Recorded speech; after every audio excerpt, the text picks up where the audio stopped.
tonight, a man accused of killing his wife in 2016 has been deemed competent to stand trial.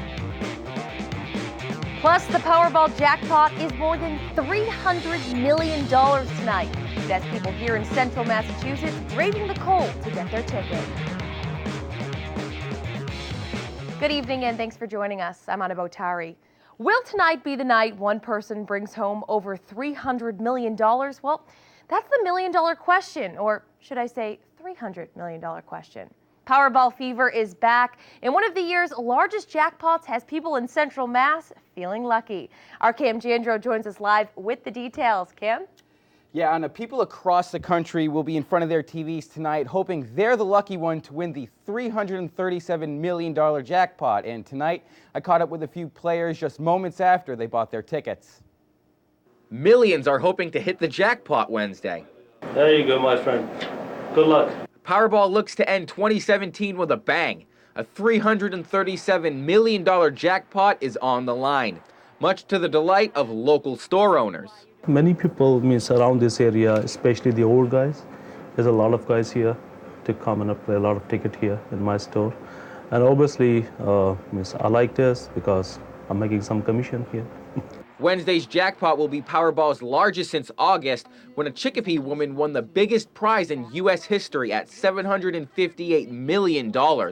Players in central Massachusetts say they didn't want to pass on this opportunity. Coming home from the grocery store, and I thought maybe I'll just take a chance at it. You never know. Somebody has to win. Everyone has to take a chance on possibly winning, and if you don't play, you can't win. So why not put your chance in and see what happens?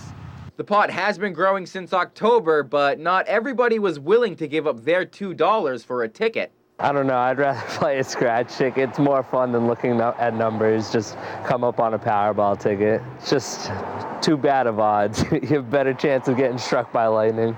And although odds are slim, players still have an idea for what they would do if they ever hit the lottery. First thing I'd probably do is buy my mother a house. That's, she took care of me, so. I'd have to give away just about all of it because it would only get me in trouble.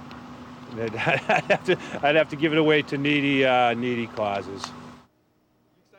Now, tonight's drawing is at 10:59, and if you weren't able to play today, that's okay, because on Friday, there is yet another $300 million Mega Millions drawing. And Anna, I got you a Powerball ticket, so if you win, we have to split 50-50. Absolutely, 50-50. You got it, Cam. Thanks for that.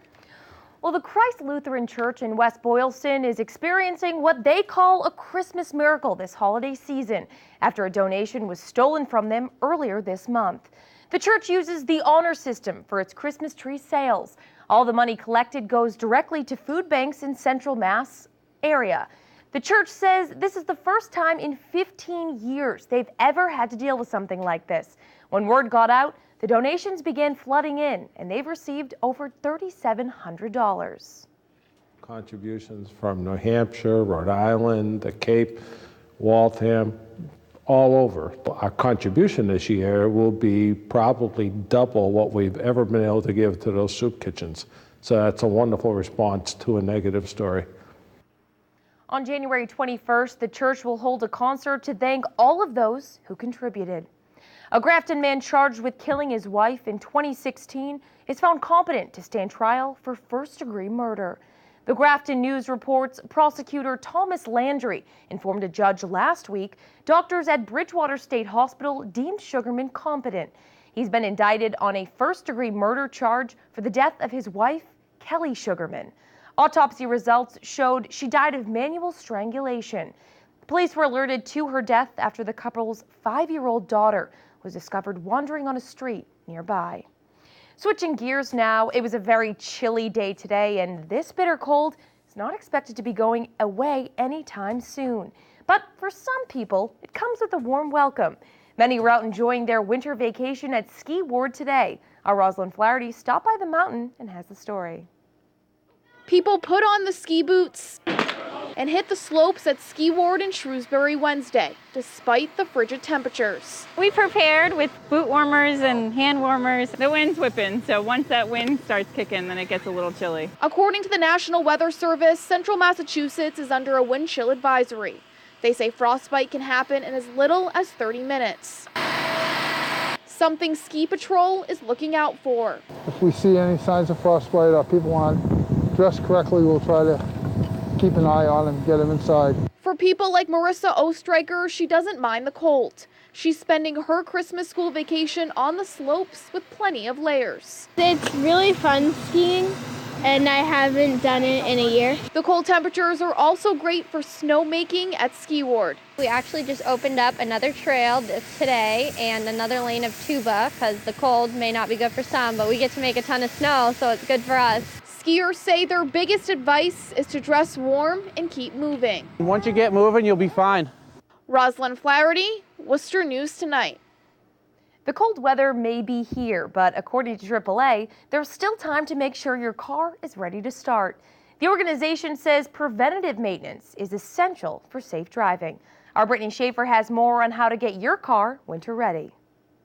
The biggest step you can take to prepare your car for the winter is to check your car battery. AAA says a battery uses 50% more power to turn on in these cold conditions. The cold temperatures are keeping roadside assistance crews and auto shops busy, fielding an increase of calls. Oh, we're a lot busier. The phone starts ringing. We get here at 6:30, the phone's ringing already. We could be taking 300 or 400 calls per hour. The temperatures were well below freezing Wednesday. AAA car doctor John Paul says in this type of weather, they will respond to dozens of dead car batteries in central Massachusetts a day. Dead batteries are always our #1 service call. That's the reason we go out to rescue people. Battery calls are up higher than they have been over the last few days. When we get this cold snap, especially 3 or 4 days of it, if you haven't been maintaining your car, your battery's 5 years old, you're going to be the next person we're going to see. But if you have a battery that's borderline, this is the kind of weather that will finish it off. Paul says if your car battery is 3 years or older, it's important to get it checked because the winter season is demanding. Unlike wine, batteries don't get better with age. When the weather drops to about freezing, your car needs about 30% more power to get going. And when the temperatures drop to 0, your battery's only got about 50% of the capacity it would on a 70-degree day. Another part of your car to check on during low temperatures is your tires. Probably one of the most common things is air pressure. So they'll come in, we'll top off the pressures, reset the light, and they're on their way. AAA says they are increasing the number of roadside service technicians this week. This is when we step up our game, make sure we have plenty of people on so we can service the cars that are broken down. Now, AAA says fluids can thicken in cold temperatures, so topping off your windshield wiper fluid and oil can prevent this. Brittany Schaefer, Worcester News Tonight. Central Massachusetts businesses coming together Wednesday to host a job fair for hurricane victims. Worcester is now home to more than 300 evacuees from Puerto Rico and the Virgin Islands, many looking for work. The fair took place at Centro and involved more than 20 businesses, including customer service, city jobs, and community organizations. We know that not everyone's going to go back. They may not be able to go back, but people that are going to plant roots and stay here, that are connected with resources and job and employment opportunities so that, they can improve their quality of life. Centro says the fair shows Worcester is welcoming and wants to employ people in need. By noontime Wednesday, more than 60 people had attended the fair. A former Southbridge High School student ordered to serve 2 years probation. According to the Worcester County District Attorney's Office, the now 20-year-old pled guilty to threatening to commit crimes at the school earlier this year. In January, Brian Reyes posted images of himself with a gun on social media and made threats after shouting profanities in school hallway. Prosecutors say he verbally assaulted a handicapped teacher and told teachers if he had a gun, he would shoot them. Reyes will serve 2 years probation. Police in Southborough are trying to track down a man behind an unusual theft. Authorities say the man in this surveillance photo stole between $15,000 and $20,000 worth of comic books. It happened at the Hall of Comics on Turnpike Road last month. They say he was then seen at a store in Cranston, Rhode Island, selling one of the stolen comic books the next day. If you have any information, Southborough police want you to give them a call. And a traffic alert for drivers. If you're traveling on the Mass Pike, expect some delays on your ride. It's all because of pothole repairs. Monica Medea has the story. If you've traveled the Mass Pike over the past several days, you might have noticed bumps along the way. Oh, I've seen really big divots on the highway. They were terrible. Potholes.I-90, and today MassDOT crews are working to fix them. They got to do something about them. Middle lanes definitely beat up. The ride across the state rattling drivers like Aaron. At least every mile I hit 2 or 3. There's I can't believe how many there are, and some of them are really deep. I'm a little worried with all the weight that I have of what's going to happen, so hopefully I won't get any flat tires. Right now, workers are filling in some of the problem spots, but their work will likely continue to cause traffic delays, like this backup on 90 westbound in Weston. The work is on both sides of the Pike between Weston and Westborough, and it comes just as people are heading home after the holidays. Luckily for Ed Capizzuto, that's Florida. When they do construction there, it happens very quickly because they can work on it all year long. You know, nice, new, smooth roads. And that's where you're going back to. Going back to there, be back tomorrow.